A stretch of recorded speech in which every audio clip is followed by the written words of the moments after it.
Guillermo del Toro's Frankenstein, which is the latest adaptation of Mary Shelley's novel, is out in theaters before its Netflix release on November 7th. I got a chance to go check it out. Is this a new classic or another lifeless reanimation? Let's talk about it.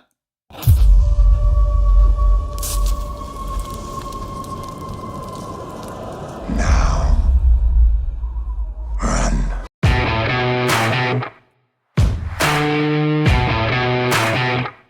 Hi, my name is Bob and welcome to another review here on Was It Good? And today we're going to be talking about the brand new adaptation of Frankenstein. Now this will be a spoiler-free review as again the film does not release on Netflix until November 7th. But if you've seen the film in theaters already, why don't you go ahead and drop a comment in the comment section below and let me know what you thought about the movie. And if you haven't seen it, what your interest level is in this. Let's get to it.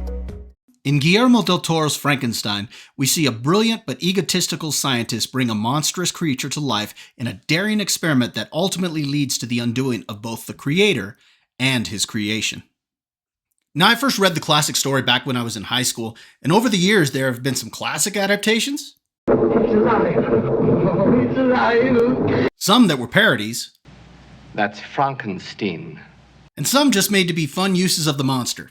Carl, whatever you do, don't stare at him. I'm staring at him. But with Guillermo del Toro in the director's chair, it seemed like we could be getting a much more faithful adaptation to Mary Shelley's vision. So the question is, was this visionary director successful in delivering that? Or did we get something that fell short?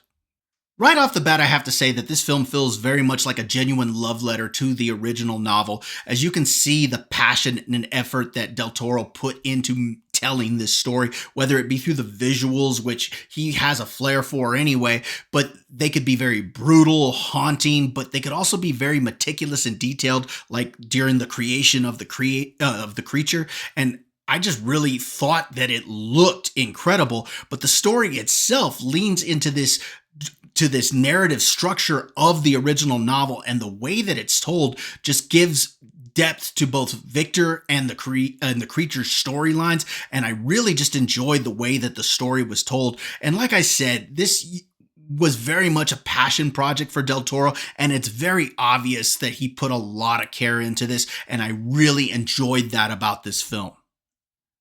Next, I think that the film does a pretty good job of following the original tale pretty close. Sure, there are some changes here and there, but overall, this felt like the story I read back in high school, and I appreciated that. More importantly, though, del Toro's able to capture the themes of creation and isolation and obsession and what it means to be human, and he beautifully executes those themes. This is basically classic Frankenstein, but with del Toro's craftsmanship. And overall, I thought this was just a very well executed film in the way that it told its story and that it captured those themes that make Frankenstein the story that it is. Finally, I need to talk about the performances, which were top-notch. All of the actors from the supporting cast did a great job, including Christoph Waltz, who's good in everything that he's in.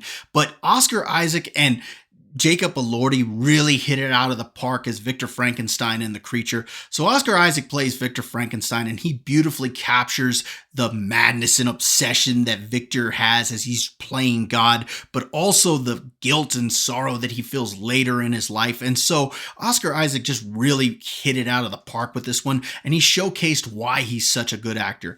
Again, Jacob Elordi plays the creature, and he is really good in this role as he delivers a surprisingly emotional performance, because you wouldn't expect that from Frankenstein, but this really humanizes the character and shows the humanity underneath. Sure, he can be brutal, and just like del Toro's details where every stitch and scar on Frankenstein's creature tell a story, every little part of Elordi's performance tell the depth and tragedy of this character, and he just like Oscar Isaac, he just absolutely hit it out of the park. Both of these performances were top-notch, and overall the acting is great in this film. To be honest, I feel like I'm nitpicking here because there's very little, if anything, that didn't work for me, but I do need to point out a couple things here that might not work for every audience. So this is a 2-hour, 29-minute movie, and there are a couple parts where it does feel a little slow. Nothing that bothered me. In fact, it was fine for me. I liked the fact that the film took its time, because this is not a fast-paced monster movie. Instead, it takes its time and it really tells its story, but that's not going to be for everybody. Some might find it a little slow.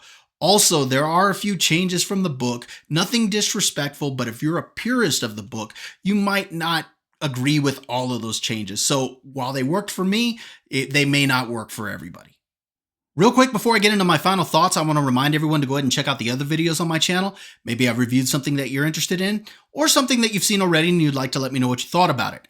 Also, for those that are interested, I do have another YouTube channel with a couple of my friends where we put on a show called Dad's Turn to Talk.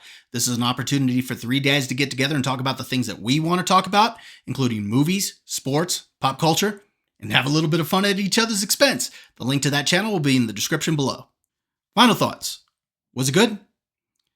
I think that Frankenstein is beautiful, emotional, and it gives a cinematic edge to Mary Shelley's classic story. You can feel the love and passion that went into every single frame, from the performances to the visuals to the meticulous nature and details in the production design. So overall, you can tell that they really put everything into this. Now, is this perfect for everybody? Probably not, but for me, I think that this was a perfect example of the way Frankenstein can still feel fresh, frightening, and human at the same time. Overall, I would give it a 9 out of 10. Now, if you're still watching this long, I'd like to thank you for joining me. Don't forget to hit that like button, share the video, subscribe to the channel. We'll see you next time.